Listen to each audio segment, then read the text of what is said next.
Yesu Kristo umucunguzi wacu waje twanje waragiye mu nzira y'umusaraba ucungure twakunze cyane natwe ugomba kwibuka yaba wabonye ibicumuro byaje ibyo bicumuro byarigaye uko byakubabaje ndashaka gukunda umutima wanjye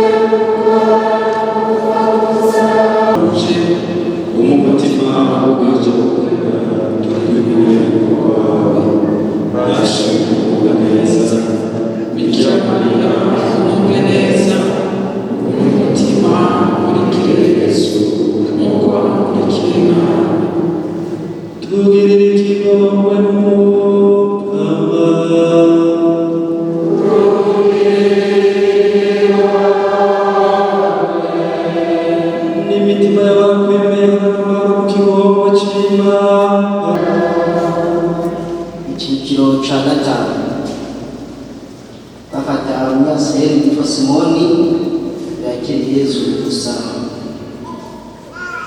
Abayahudi batinye ko Yesu yamera mu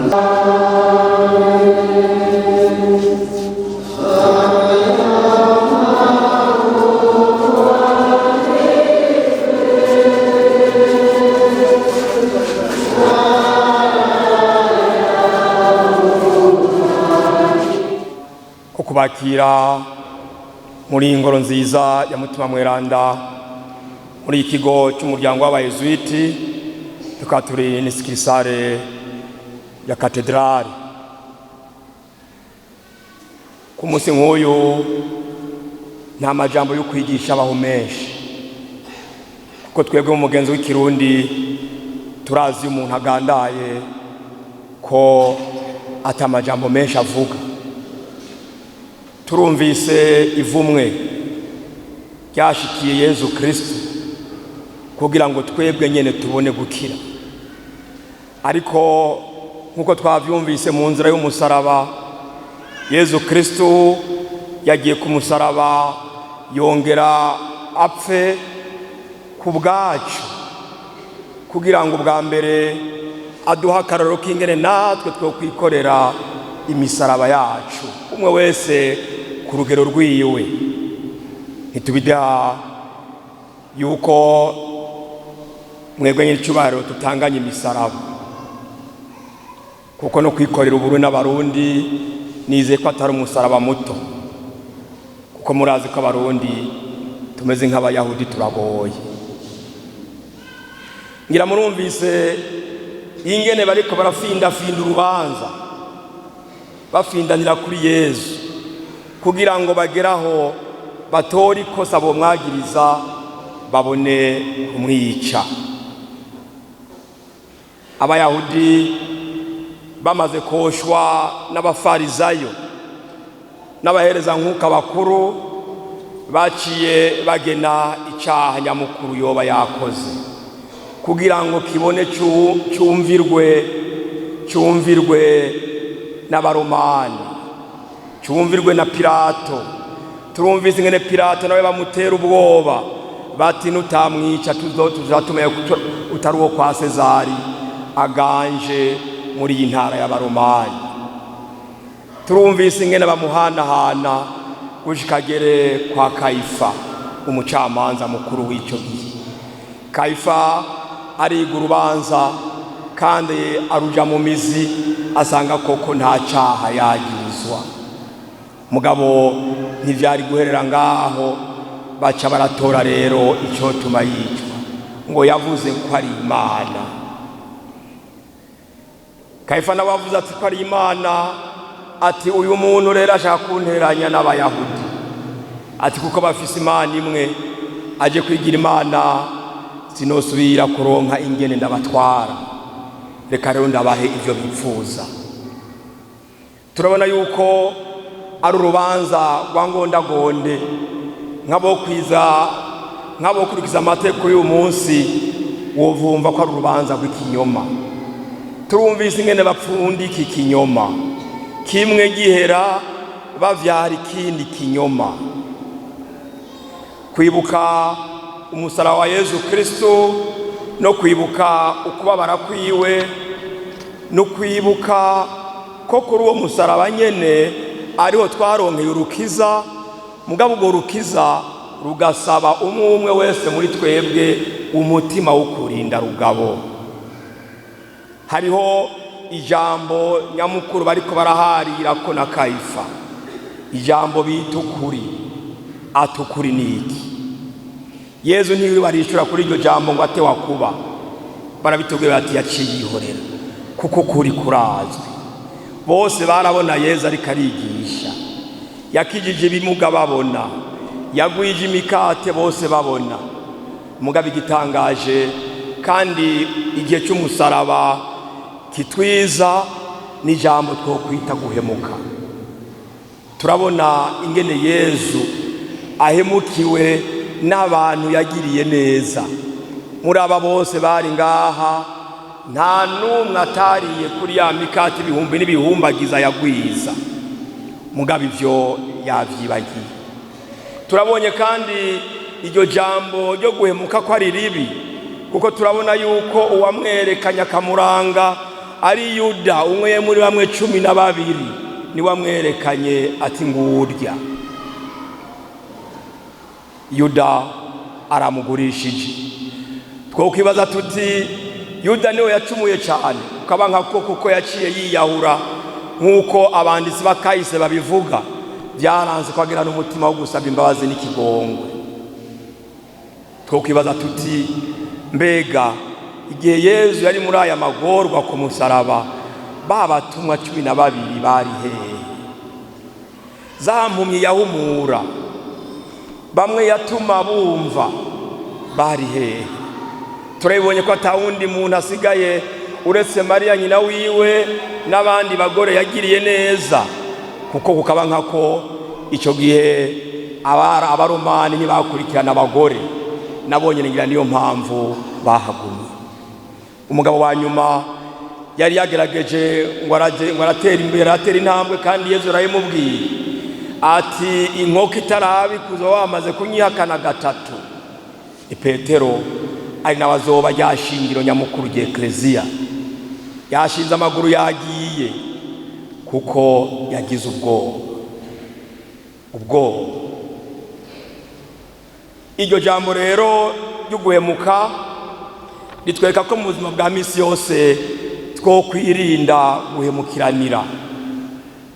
Ku musaraba kandi bitwigisha ko iyo hageze ko umuntu afata ingingo irashe, kandi ingingo itomoye kandi irangutse iri mu kuri, atokwirirwa aragira ubwoba ngo ingingo sinoyifata ngo kubera uyu canke uriya. Muribuka Yezu Kristo ejo turiko turibuka ariko atugabira Ukaristiya, ingene abatumwa biwe bamuresha bamubwira bati ntivyoshoboka yuko ibyo bigushikira, ntibikunda. Mugabo Yezu aremeye arashika ku ndunduro, aho havuga ati kugira nkize abantu bamenye ivy'ijuru, bamenye n'Imana icari cyo, reka ngende ku musaraba. Turiko twibuka ububabare bwa Yezu Kristo ku musaraba muri 2023. None bitwigisha iki? Kubabara kwa Yezu ku musaraba bitwigisha yuko urukiza rwacu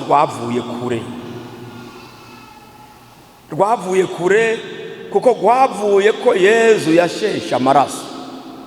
Ayo maraso najya amazi yavuye mu rubavu rwasogoswe, akaba ari yaciye atuvyarira Eklezia. Iyo Eklezia akaba ariyo duca twitakatifuzamwo tukaba aberanda nka Yezu Kristo. Ikindi umusaraba utwigisha, nk'uko Yezu yabitubwiye, atushaka kunkurikira ni yikorera umusaraba wiwe. Tuba tuzi yuko iyo twikoreye imisaraba yacu Yezu aba ari imbere. Yezu aba ari imbere kugira ngo aturemurure mu kuturemurura rero cyane cyane ni cyagiye atugabira mutima mweranda agaca twereka inzira irashe kugira ngo tuve muri izo ngorane ziba zatubereye umusaraba mu buzima bwacu bwa misi yose. Ikindi kigira gatatu, umusaraba n'ububabare bwa Yezu Kristo bitwigisha ko atakwihebura. Nta muntu agowe nk'umuntu abaho yarihebuye. Uko kwihebura rero burya niko kuvyara n'ibicumuro bitari bike. Ugasanga umuntu aragize umugwayi yageze kure, aho kubandanya yizigiye umukama, aho kubandanya yizwe Yezu Kristo yaciye ku musaraba ngo adukize, ugasanga nkumbure atangiye kuja mu bintazi. Atangiye kuja mu bintazi ngo bomutorera ngo inyishu y'izo ngorane afise. Umusaraba kandi ikindi ca kane utwigisha n'umutima wo kwihanganira ingorane zidushikiye.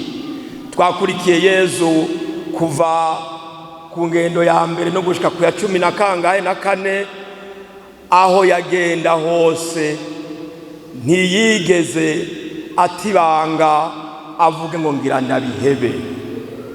Umusaraba rero nuko kwa Yezu Kristo ni intambwe ikomeye itwigisha ko mu buzima bwacu Kristo ibintu bitama vyera ngo de. Yezu Kristo nkuko yabivuze abibwira Pilato, aribukije ikintu Pilato atashatse kwemera. Pilato amubwiye ati none we uri umwami? Ati sindi umwami nkuko uri umwami. Ati mugabo na wewe iyo ataba data ntiwari kuba umwami. Pilato iryo jambo ntaryo yumvise, ariko Yezu yashaka kumubwira ati iyo ataba Imana nawe Pilato n'ubu uri ngaha utwara ku Bayahudi. Iryo jambo murumvise ingene rice rimushavuza, nkuko yomubwira ati mbega je uranzi? Ati reka rero ndakwereke. Ariko Yezu yamubwira ati mbega urazi? Kandi mwibuke ko Yezu niki kibazo bariko baramuhora yari yaragitoreye umuti. Baramuzaniye igiceri, baravuga bati none wewe ngaha ayitwebwe twobigenza gute? Dutanga ikori cyangwa ntituritange? Yezu avuga ati aho handitse ngo iki? Ati handitse ko Sezari. Ati ivya Sezari ivy'Imana navyo mu b'Imana. Murabona ko Yezu Kristo atigeze aba umugumutsi nkuko bariko baramwagiriza mu rubanza. Ikindi kigira gatanu, iyo twibuka ububabare bwa Yezu Kristo niki? Iyo twibuka ububabare bwa Yezu Kristo, ikigira gatanu nukumenya ko hariho twaronkeye ikigongwe n'imbabazi. Iyo ataja ku musaraba jewe na wewe sinzi aho tuba turi. Ati umwana wa wundi yaririmba ati yataba Yezu mba ndikimaramara. Natwe yataba Yezu tuba turi ibimaramara.